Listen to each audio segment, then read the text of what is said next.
शुरू करो दीदी। ये श्री प्राणनाथ प्यारे की जय, बोली श्री सतगुरु महाराज स्वरूप की। और अति कोमलता सो इन अंग जुबा, क्या कहे नूर जमाल सूरत बक्का। कि जो नूर जमाल राजी महाराज की परमधाम की सूरत है, वो ये जुबा वहां की नाजुकी, वहां की सॉफ्टनेस और कोमलता को वर्णन यहाँ पर नहीं कर सकती है। सो इन अंग जुबा, क्या कहे, जुबा किससे मिलान करके कहे कि धनी इतने नाजुक हैं कि उनके अंगों में कहीं कोई संसार की हड्डी उड्डी है ही नहीं। इथों मोड़ेंगे तो यहाँ से मोड़ेंगे तो टूट जाएगा, यहाँ से मोड़ेंगे ना, उनके अंदर इतनी कोमलता है, इतनी नाजुक है कि जैसा चाहो धनी का स्वरूप हो जाता है। तो कहते हैं इस बात को जुबान से वर्णन किया नहीं जा सकता। जैसी स्वरूप की नाजुकी तैसी शोभा सलूक, चकलाई चारों तरफों दिल देख ना होए टूक टूक। अब स्वरूप जितना नाजुक है धनी का, उसकी सलूकी बनावट भी, शोभा भी वैसी ही है। क्यों? क्योंकि ये बनावट जो बन गई अपनी शरीर की, अब ये बदल नहीं सकती। लेकिन परमधाम की इतनी नाजुक, इतना कोमल है कि पल भर में ही वो जो बनावट है ना धनी की, बदल जाती है। कभी ऐसे बनावट देखते हैं, कभी वैसे देखते हैं, कभी किस तरह से। क्यों? क्योंकि उनकी नाजुकी के हिसाब से बनावट भी बदलती चली जा रही है। और चकलाई, चकलाई क्या, चिकनाई चारों तरफ हो, धनी के अंगों में देख कर दिल होए ना टूक टूक। धनी के अंदर अंगों में इतनी शोभा देखकर भी हमारा दिल टूक टूक क्यों नहीं होता, वापस इस संसार में कैसे लग जाता है। सुंदर साथ जी इस बात को भी कहते हुए बड़ी ही, सबसे बड़ी तो हंसी मुझे यही दिखती है। बाहर कुछ भी हो, लेकिन अंदर अपने आप को तो पता है कि धनी आप हमसे, हमें किस मंजिल तक ले आए आज। आप हमसे अपने शोभा स्वरूप श्रृंगार का वर्णन कराते हो, और फिर भी ये दिल कैसा है, नाजुक कोमल होने के साथ साथ, लेकिन उसमें ये बात नहीं आती कि बस अब शरीर छोड़कर निकल ही जाए। बस धनी के सन्मुख हो जाए खड़े कि धनी अब आपको साक्षात ही देखेंगे, यहां से नहीं, अब वहीं पर ही, पर आत्म में ही जागृत होकर धनी आपके स्वरूप को देखे। परंतु ये दिल टूक टूक नहीं होता है, ये सपना टूटने में आ ही नहीं रहा। यहाँ पर भी धनी ने हुक्म को हुक्म दे रखा है, ये सपना भी वो टूटने नहीं देते। आशिक अपने शौक को विध विध सुख चाहे, सोई विध विध रूप स्वरूप के नई नई लज्जत लाई। अब कहते हैं जो आशिक मोमिन है, अब वो धनी के भांत भांत के, एक सुख नहीं अनेक तरह के सुख यहाँ पर लेना चाहते हैं। और जब अब आनंद, जब सुख लेना चाहते हैं भांत भांत के सुख, तो धनी भी सोई विध विध रूप स्वरूप के। तो वो कौन अपने रूप स्वरूप के जो रूप है भांत भांत के दिखा रहे हैं, वो आप धाम धनी अक्षरातीत है कि हमको नई नई लज्जत, लज्जत भी अनेक तरह की होती है। नैनों की लज्जत अलग है, कानों की लज्जत अलग है, मुख की लज्जत अलग है, स्वाद की लज्जत अलग है, सुगंधी की लज्जत अलग है। तो वो कहते हैं नई नई लज्जत रूहों को देना चाहते हैं। स्पर्श की लज्जत अलग है, आपको कोई छू कर ही चला गया, वो सुख कौन, कोई ये संसार की बात नहीं मैं कर रही सुंदर साथ जी। आपने सुंदर साथ को दूर से दीदार कर लिया, नजर से नजर मिलाकर कर ली बात, नजरों में ही सब कुछ आ गया, पता लग गया कि उसके दिल में मेरे लिए प्यार है या क्या, वो चीज ही नहीं है आपके दिल में। तो ये लज्जत कौन दे रहे हैं? वो स्वरूप धनी का, सोई विध विध रूप स्वरूप के। जो धनी ने हमारे लिए रूप और स्वरूप धारण, जिस स्वरूप ने रूप धारण किया है, वही स्वरूप हमको नई नई लज्जत, वो भी हमको देते जा रहे हैं, नित नई लज्जत। और इसी कारण से देख लो अटके बैठे संसार में, उनकी नई नई लज्जतें, नए नए सुख। क्यों? मोमिन आशिक अपने शौक, आशिकों को धनी भी भर भर के प्याले, क्या यही तो है प्याले देना, भर भर के, कोई और प्याले थोड़े दे दी जाती है। दिल रूहे 12,000 को, रूप नए नए चाहे दम दम, दे चाहया स्वरूप सबन को, इन विध कादर खसा। अब 12,000 दिल है रूहे धनी के, धनी का दिल तो एक है, लेकिन उन्होंने कितने रूप धारण किए? 12,000 रूप। अब हर 12,000 को 12,000 तरीके से धनी अलग अलग रूप देकर उनको मन चाया स्वरूप होए के कारज किए सब सिद्ध चुप जाती है ना।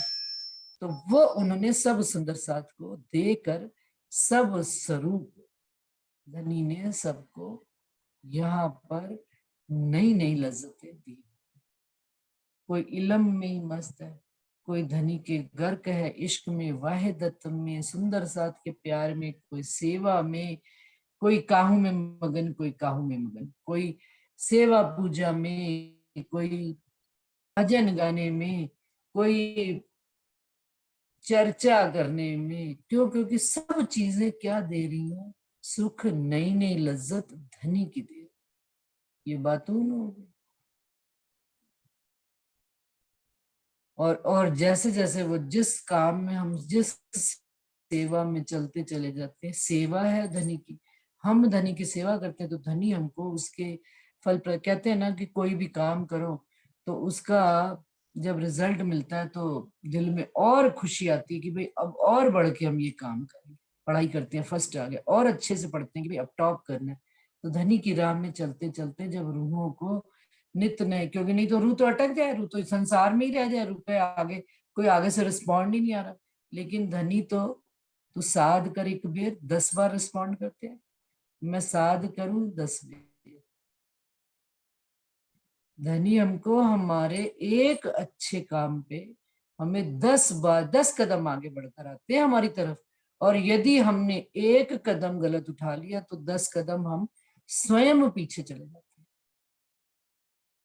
तो सावचेत होकर, जागरूक होकर, उन बातों को विचार करके, विचार चितवन करके, ध्यान करके, कहते हैं ना कोई भी संसार का काम आता है, बच्चे का एडमिशन कराना है या एग्जाम लिखना है, कुछ भी, कोई कौन सी जिस अवस्था में भी बैठा है, जो व्यक्ति जिस अवस्था में, तो एक ही बात कही जाती है उसको, विचार कर काम करना। बच्चा पेपर देने जाता है, पहले सोचना, समझना, फिर लिखना। संसार में, माया में कोई काम आ जाता है, अड़े आ जाता है, संसार में कोई कपड़ा खरीदने जा रहे हैं, कोई चीज लेने जा रहे हैं, उसका मूल्य ज्यादा है तो घर आ जाते हैं। नहीं, अभी पहले विचार करेंगे, अपने घर में पति से विचार करेंगे, बच्चों से विचार करेंगे, फिर जाकर लेंगे। क्यों? क्योंकि संसार में धन की अनमोल चीज कही गई है, क्योंकि ये धन हाथ से निकल गया था। लेकिन उसका भी विचार करते हैं जो मिट जाने वाली चीज है। तो जो अनमोल खजाना धनी ने हमको दिया है, धनी ने अपना स्वरूप और शोभा दे रही है, उसका विचार नहीं करना चाहिए हमको? और विचार करके फिर उसका ये विचार नहीं हमको करना है कि करना है या नहीं करना, उसका ये विचार करना है, उन विचारों का संग्रह करना है। शुद्ध विचारों का संग्रह करने के वास्ते हमको एक ध्यान में बैठना पड़ता है। मान लीजिए किसी सुंदर साथ को मंदिर में प्रवचन देना, टॉपिक दे दिया गया, तो ऐसा नहीं है कि उठकर चले जाएंगे उस टॉपिक पे अपन, उसको कंसंट्रेशन, कंसंट्रेशन का मतलब एकाग्र चित्त होकर बैठना पड़ता है, एक ही विषय पर ध्यान देकर बैठना पड़ता है, तब वो जाकर उसके बारे में मंथन करके कोई बात रस निकाल कर दे पाते हैं। तो हमारे वास्ते भी यही बात है कि धनी ने हमको क्या दिया, कि धनी हमको यदि कोई भी चीज दे रहे हैं, हम उसको एकाग्रचित होकर ग्रहण नहीं करेंगे, समझेंगे नहीं, बैठेंगे नहीं, विचार नहीं करेंगे, शहूर नहीं करेंगे, मंथन नहीं करेंगे, तो हमको उसका रस मिल नहीं पाएगा। क्यों? क्योंकि धनी ने दिल रूहे 12,000 को, रूप नए नए चाहे दम दम। अब 12,000 रूहें हैं, धनी के दिल के 12,000 स्वरूप है, तो वो नया नया ही चाह रही है रूप। और धनी भी उनको उनके मन माफक सब चीजें दे रहे हैं। अब जब दे रहे हैं तो आपको जो आपके माफक मिल रहा है, मुझको जो मेरे माफक मिल रहा है, तो दूसरा कैसे बता सकता है? क्यों? क्योंकि उसके पास तो धनी ने कोई और माल दिया है, और मैंने अपनी चीज को ध्यान में बैठकर एक एकाग्र चित्त करके बैठकर उस चीज को कभी इकट्ठा ही नहीं किया, संयोजन ही नहीं किया, उसका उसका कहते हैं ना अटैची जोड़ना। मैंने सब कपड़े को जोड़ा, कमरे को जोड़ा, अलमारी को जोड़ा, सब चीजों को। तो इसी तरह से मैंने धनी के विचारों को जोड़ा, उसको समाहित किया, एक बात को, इस बात को, उस बात को मिलाकर एक स्वरूप धनी का इकट्ठा किया, उनको एकाग्र चित्त के अपने दिल में कि धनी मेरे को कौन सी बात समझाना चाह रही है, तब ही तो वो सुख आ पाएगा। इन विध कादर खस, धनी ऐसे कादर है, ऐसे मेहरबान है कि वो उन्होंने एक स्वरूप से सबको सुख नहीं दिया। वो कह रहे हैं चलो सब अपना अपना स्वरूप, और ये बात उन्होंने करके दिखाई है हमको। सुंदर साथ जी पूछ सकते हैं भी कैसे करके दिखाई है? रास में उन्होंने इंद्रावती जी के साथ ही रामते खेल रहे थे, तो केसर भाई जी ने कह दिया झट से कि भाई केवल आपके ही धनी है क्या, मेरे धनी नहीं है? मेरे भी दिल में आते हैं धनी आपके साथ रामते करने की। तो धनी ने केसर भाई जी के मुख से निकलवाते ही बात 12,000 स्वरूप धारण कर, एक एक गोपी एक एक कान्हा करके उन्होंने योग माया के ब्रह्मांड में ही हमको दिखाया। और अब जागनी के ब्रह्मांड में सुंदर सा जी बेशक, और तभी तो ये कहा जाता है कि कोई भी बात कही जाए, यदि मान लीजिए हमको कुछ अनुभव भी हो जाए, तो भी बात को जल्दी से किसी के सामने प्रेजेंट मत कर दिया जाए। इस बेशक इलम को धनी ने सिर्फ इसलिए हमको दिया है कि सारी बातें दिल की नहीं कह रही, ये बेशक इलम से मिलान करके जितनी बात धनी हमको समझा रहे हैं या हमको समझ में आ रही है, उतनी बात ही हमने सामने थाली में परोसनी है।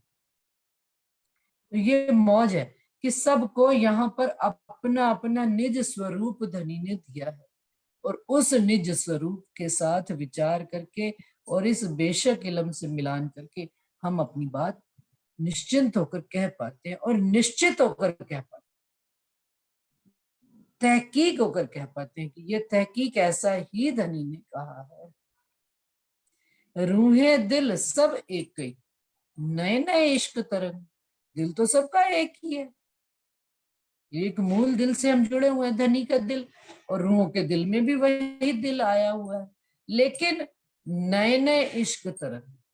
लेकिन उन्होंने चुपाई में नहीं लगाया, ये मैं पढ़, नए नए इश्क तरंग, लेकिन तरंगे कैसी आ रही, नई नई तरह की आ रही, जिसके अंदर जैसा विचार चल रहा है, क्योंकि ऊपर उन्होंने कह दिया ना कि सोच भी सबको निज बुद्धि तो दी है, लेकिन अपना अपना सोच मंथन, अपनी अपनी गहराई, नए नए इश्क तरंग, इश्क की तरंगों को देखने का नया नया तरीका, और पिए प्याले फेर फेर, और माहो माहे करें प्रेम जंग।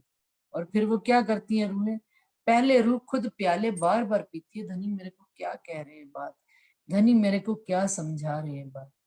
फिर हम रूहें आपस में माहो माहे करें प्रेम जंग, फिर रूहें आपस में एक दूसरे के साथ बात करके अपना प्रेम प्रदर्शित जो धनी ने हमको दिया है, जो धनी के हुक्म से हमारे अंदर आ रहा है, धनी के इल्म से हमारे अंदर बात आ रही है, उसको आमने सामने जब अरस परस होकर रूहें बात करती हैं, तब वो जो नया रंग, नया जंग, प्रेम करे जंग, माहो माहे करे प्रेम जंग, वो नया रंग जो आता है, उसकी तो फिर बात ही अलग है।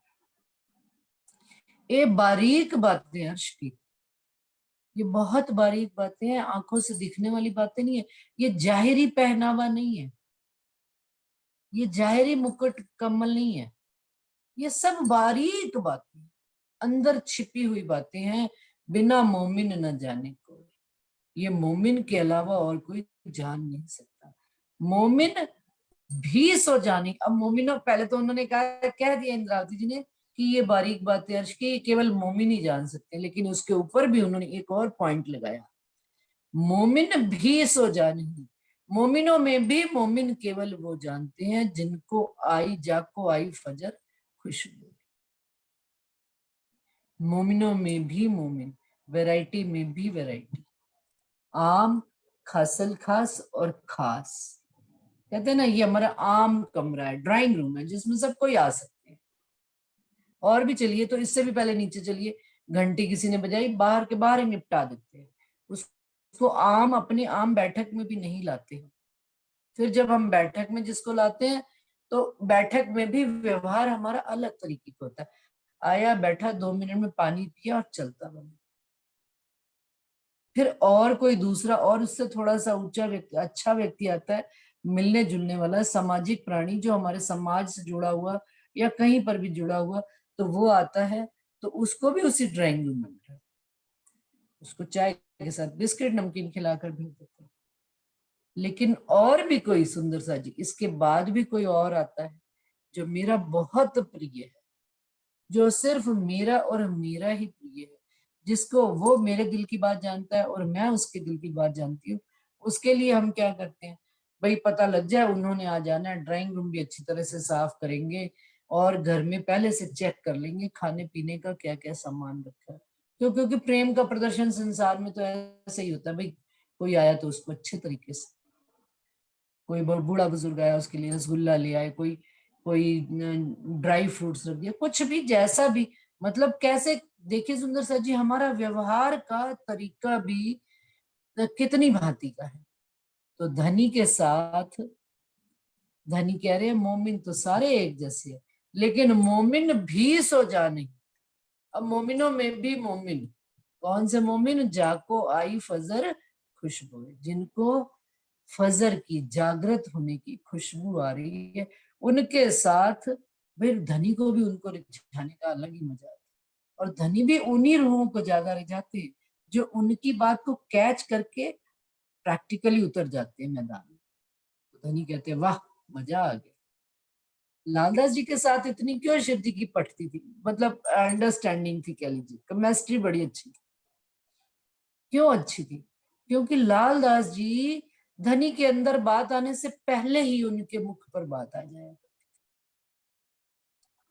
दिल तो सबके एक है और इश्क की तरंगे भी सबके अंदर भांत भांत की आ रही है, लेकिन जो अपने अंदर उस इश्क की तरंग को पकड़कर धनी के अनुरूप होकर, संकुल होकर चलता है, उसकी तो फिर मोमिन, उनको ही फजर की खुशबू आई।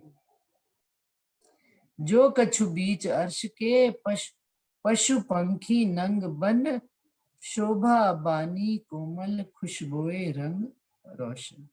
अब इंद्रावती जी और आगे बात कर रही हैं कि अर्श के बीच में पशु भी हैं, पंखी भी हैं, वन भी हैं, नंग भी हैं, तो शोभा बानी कोमल खुशबोए रंग रोशन, सब चीजें जो है, बानी जो है बोलने वाली, वो जो धनी की शोभा है, कोमलता है, खुशबू है, रंग है, सब चीजें अर्श के अंदर जो रोशन हो रही हैं, वो मोमिनों को यहाँ पर भी रोशन हो रही है, जिनको आई फजर खुशबू। तो अब इंद्रावती जी मिलान करने लगी हैं क्या, मैं नरमाई एक फूल की, जोड़ देखी रूह दे संग, क्यों जुड़े जिमी सोहबती, सोहबत जात हक अब। अब कहते हैं कि मैंने संसार में 14 लोक में देखिए घूम सारे ब्रह्मांड रहा है, सारे ब्रह्मांड में हम घूम रहे हैं, कोई भी सुंदर साथ ऐसा नहीं है कि जो घूम नहीं रहा। राजी महाराज ने, जब राजी महाराज का हुक्म होता है ना, तो उसको घुमाया भी जाता है, हुक्म ही घुमाता है। हाँ, हम अपनी चाहत से घूम भी नहीं सकते सुंदर साथ जी, एक कदम भी घर के बाहर नहीं निकाल सकते, घूमना तो बड़ी दूर की बात है। लेकिन चाहे हमको धनी रतनपुरी ले जाए, धनी हमको पन्ना जी ले जाए, धनी हमको संसार में कहीं घुमाने ले जाए, सब धनी का हुक्म है। इंद्रावती जी देखिए घूमे हैं, पूरे ब्रह्मांड में जागनी यात्रा उन्होंने निकाली है, सारी जीवन उन्होंने जागनी मतलब यात्रा में ही निकाली है। तो कहते हैं उनको सबसे कोमल चीज क्या दिखी, मैं नरमाई एक फूल की, जोड़ देखी, उनको सबसे नरम चीज इस संसार में क्या दिखी, फूल की कोमलता। तो कहते हैं कि मैं उसकी कोमलता को देखकर मैंने सोचा कि हम रूहों की भी देह जो है उतनी ही नरम होगी, क्यों जुड़े जिमी सोहबती, कहते हैं इस जिमी का परम धाम के संग सोहबत ही नहीं है, कोई मिलान ही नहीं, संग ही नहीं। जैसे हंस के साथ कौवा बैठ जाए तो कोई मिलान है? हंस की कितनी उज्ज्वलता और कोमल कितना और कौवा कितना काला, ये तो जाहिर बात। और दोनों का गुण भी अलग। तो कहते हैं ये माया और ब्रह्म का कोई मिलान है? क्यों जुड़े जिमी सोहबती, सोहबत जात हक। परमधाम के अंगों के साथ तो यहाँ की मतलब कोमलता, फूल की कोमलता भी इंद्रावती जी को कम लगी है रूहों की कोमलता के आगे, परमधाम की कोमलता के आगे। क्यों करावे बराबरी खावंद और खिलौने, ए मोहकक क्या विचार ही जाहिर तफावत है। कहते ये तो मैं जाहिर तफावत, जाहिर फर्क देख रही हूँ कि राज्य में और संसार में, माया और ब्रह्म में इतना फर्क है। और ये संसार वाले क्या विचार करेंगे इस बात को? हम बेशक इलम से, इंद्रावती जी कह रहे हैं, नहीं मिलान कर पा रहे किसी चीज का, कि संसार को वो कोई भी चीज देख रही है तो धनी के साथ हर चीज का मिलान करके देख रही है, परंतु कहती है मैं देख पा रही हूँ कि नहीं कोई चीज उनके मुकाबल आके खड़ी हो पाती है। ये चीजें कहीं सब अर्श की लीजे लीजे माहे शहूर कर, एक खिलौने रूहन के नहीं खावंद बराबर। कौन से खिलौने चल रहे थे? पशु पंखी नंग बन। ये चीजें कहीं सब अर्श की, अर्श की चीजों को अर्श लीजिए माहे शहूर कर, अपने अंदर शहूर करके विचार करके देखिएगा कि जो अर्श के खिलौने हैं, अर्श के पशु पंखी हैं, जानवर हैं, वो भी धनी के ही स्वरूप हैं। एक खिलौने रूहन के नहीं खावंद बराबर। ये जो है रूहों के खिलौने हैं, खावंद के बराबर तो आके खड़े ही नहीं होते। अर्श चीजें भी लीजिए शहूर में, सुंदर सा जी आगे की क्लियर हो रही है बात। अर्श चीजें भी लीजिए शहूर में, जिन अर्श खावंद हक, इन अर्श की एक कंकरी उड़ावे चौदह तब। कहते हैं यदि अर्श की चीजों को भी मैं शहूर में विचार करके देखती हूँ, जहां अर्श खावंद धाम धनी अक्षरातीत का खावंद अर्श है, उसकी एक चीज भी, एक कंकड़ी भी, रेत की एक कंकड़ी उड़ावे चौदह तबक, इस संसार में आ नहीं सकती। यहाँ पर उसका मिलान हो नहीं सकता। इत बैठे झूठी जिमी में, झूठी अकल झूठी जुबान, अर्श चीज मुकर्रर क्यों हो वही, जो कायम अर्श सुभान। कहते हैं इस संसार में बैठकर इस झूठी जुबान से परम धाम की कोई भी चीज तहकीक करके ये नहीं बताई जा सकती कि यह चीज परम। जैसे हमने अगर डायमंड को भी ले लिया, तो यहाँ पे संसार में नग जो है उनसे बढ़कर कोई है नहीं, तो डायमंड को ले लिया तो कह दिया डायमंड जैसा धनी का मुखार बिंद है, तो नहीं है, मुकर्रर करके नहीं कह जा सकता। फूल की कोमलता, पंखी का पर लेकर देख लिया, उसकी कोमलता को छूकर देख लिया, कह दें कि इतने कोमल हैं परम धाम में चीजें, तो मुकर्रर करके नहीं कह सकते तहकीक कि भाई वो चीज उतनी ही कोमल है। कोमलता का भी कोई चीज का मिलान परम धाम का और यहाँ का नहीं है, वो हमको अपने अनुभव करके ही देखनी पड़े।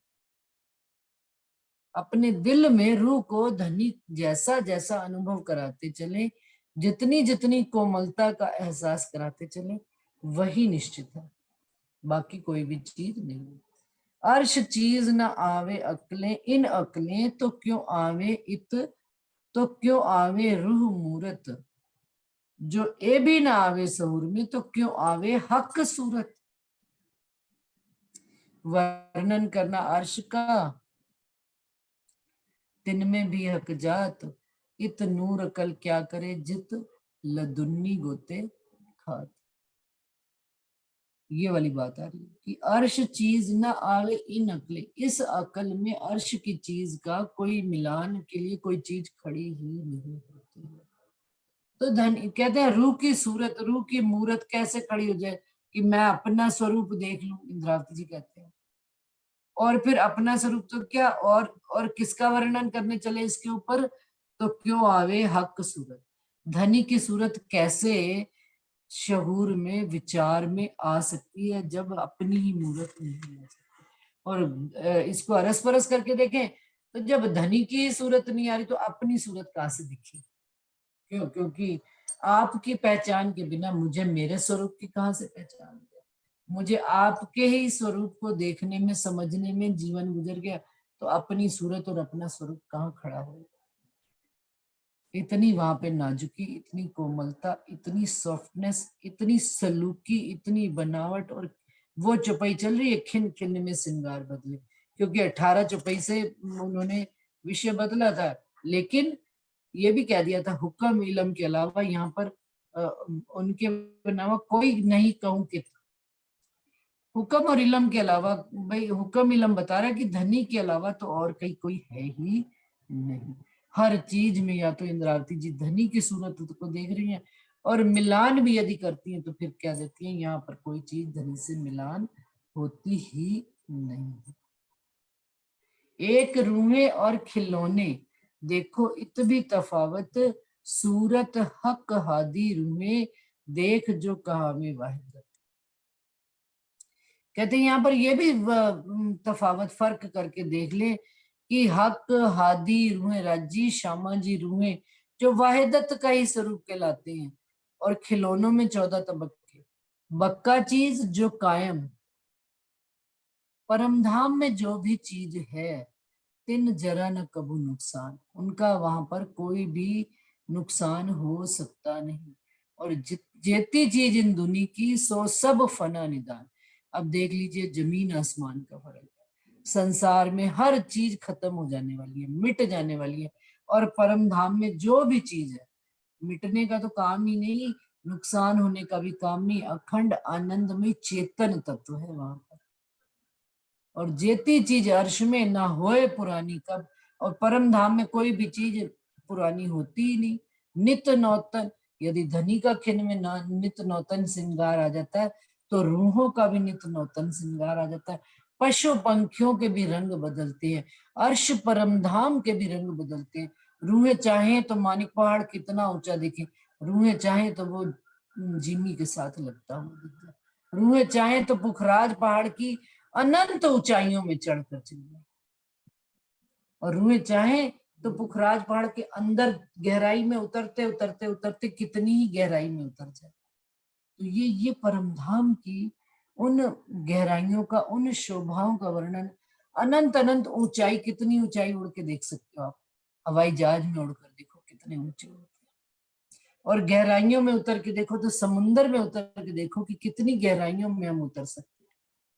तो धनी के साथ भी ऐसा ही विचार करना, समुंदर जो है ना, ऊपर से कितना भी उथला हो, ऊपर से कितनी भी लहरें आ रही, लेकिन जैसे जैसे आप अंदर उतरते चले जाते, शांत, ठहराव, गहराई में नित वो अनेक अपने अंदर चीजें लेकर बैठा हो।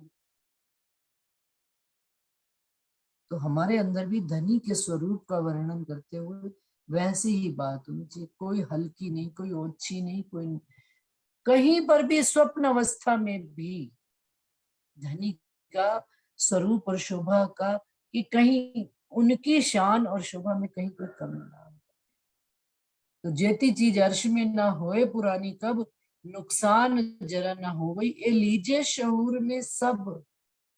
ये सब बातें शहूर में विचार करके देखने की बात है,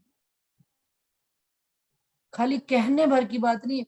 ये राजन स्वामी जी की लाइन आती है, कंठ की शोभा है। क्यों? क्योंकि जिसको देखो सब चीजें सब वर्णन में आती है, लेकिन जब हम व्यवहार में, रहनी में चलते हैं, तो हम पूर्ण पूरे नहीं उतर पाते।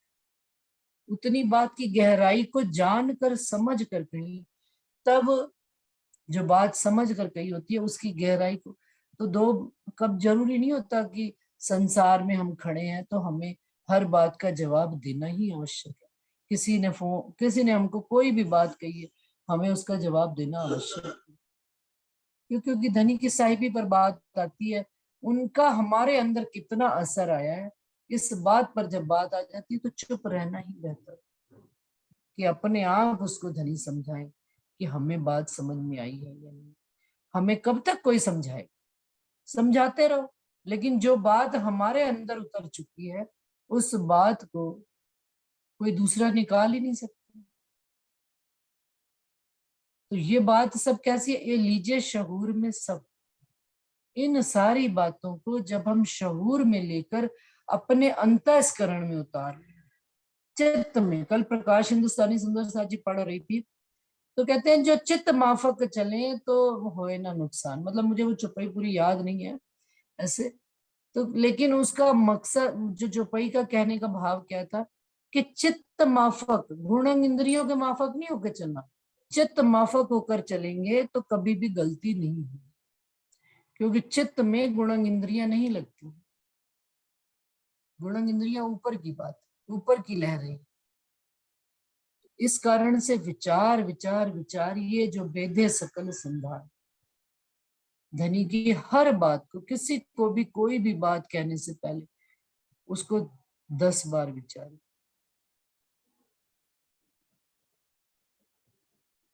मैं अपने पति का गुण बताऊं सुंदर सा जी आपको, उनको कोई भी बात हम घर गृहस्थी संसार में कुछ भी कह दें कि ये काम करना है, उनका पहला जवाब ही होता है अच्छा सोचेंगे। कभी सीधा जवाब नहीं देते एट कि भाई हम लोग कोई अकेलेपन में कहते चलो चलो चलो अभी चलो अभी करना, अभी 2 दिन 4। क्यों? क्योंकि ये बात पहले जीवन में, मैं सच्ची कह रही हूँ, झूठ क्या कहना और किसको कहना, कि जीवन में पहले बड़ी बुरी लगती थी, कोई काम करते ही नहीं, ढीले हैं ये है। लेकिन ये वाणी के द्वारा ये बात समझ में आई है कि जोश में किया हुआ कर्म बाद में जब ठंडा हो जाता है चित्त और मन, सत्वगुण में आकर, सत्वगुण में आना यही होता है, शांत चित्त से कोई बात सोचकर विचार कर उसको एक्टिवेट करना, वो कभी भी नुकसान नहीं होती। तमोगुण में मतलब क्या, जो तमोगुण में एकदम से आकर तेजी में कर जाना, तमोगुण का वक्त गया। अब सत्वगुण में सत अवस्था में रहकर उस चीज को करना, सोचना विचारना और बोलना, वो है धनी का हमारे अंदर कुछ स्थिति में आ गया होना, कि हाँ धनी का अंदर असर आ रहा है। तो कहते हैं जेती जेती चीज अर्श में ना होए पुरानी, कब नुकसान जरा ना हो वही, ये लीजिए शहूर में सब। ये सब बातें विचार करके लेनी है। जो हक तो हक अर्श है गया, ये 14 तबक जरा ना, जो नाही सो है को क्या कहे, ताथे आवत न शब्द। सुंदर सा जी, इतना तो जब मैं अपने आप घर में भी पढ़ती हूँ ना, कभी समझ नहीं आती बात। क्यों? क्योंकि एक एक शब्द को इस प्रकार से मंथन करके बोलने में आधी बात तो बिल्कुल ज्यादा बात समझ में आती है। तो हक अर्श है कया, तो धनी ने अर्श के सामने ये 14 तबक कुछ राई भी नहीं कही, है ही नहीं 14 तबक। और फिर इस नाही को जो तौल में बैठता ही नहीं अर्श के सामने, तो ये अर्श, ये 14 तबक अर्श की बात बताएगा, वर्णन करेगा। ये जीव वर्णन करेगा परम धाम की बात, कर ही नहीं सकता। आत्म जब अंकुर है, धनी की मेहर है, धनी का हुक्म है, धनी का इल्म है, तब ही ये कह रहा है उनकी बात। जो नाही सो है को क्या कहे, जो ना मिटने वाला परम धाम है, जो चेतन है, आनंदमय है, उस परम धाम के बारे में ये जो है नहीं, जिसका वजूद पल भर में है नहीं, ये जिसके अंदर से चेतन तत्व निकला, पता नहीं, हैरानगी होती है कि ये बोलने वाला शरीर 5 तत्व का मरने के बाद बदबू मारने लगता है, और 5 तत्व में ऐसे मिल जाता है कि पता ही नहीं लगता कि ये शरीर कैसे बना था। ये कहेगा उसके बारे में, ताथे आवत न शब्द मान। जब मिलान करके देखा, तौल मोल करके देखा, परम धाम क्या है? Superlative degree. सुपीरियर नहीं, सुपीरियर में क्या होता है? दो चीजों की तुलना की जाती है। और जब टॉप टॉप मोस्ट जब किसको कहा जाता है, सबसे टॉप, परम धाम का कोई मिलान, किसके साथ मिलान?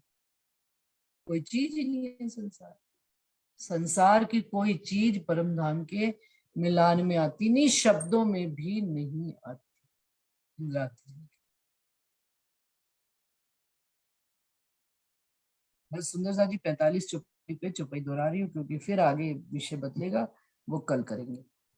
तो हक अर्श है कया, ये 14 तबक जरा नाही, जो नाही सो है को क्या कहे, ताथे आवत न शब्द माहे, ताथे आवत न शब्द माहे।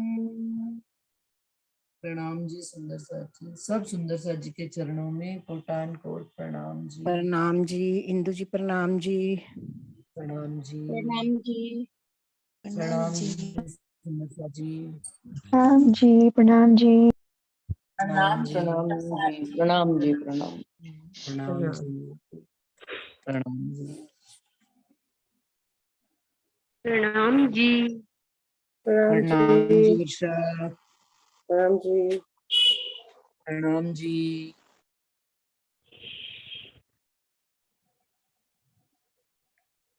वीनू कितना टाइम रह गया मीटिंग में? टाइम अभी 7:17 हुए हैं। हाँ जी, 20 तक चलती है।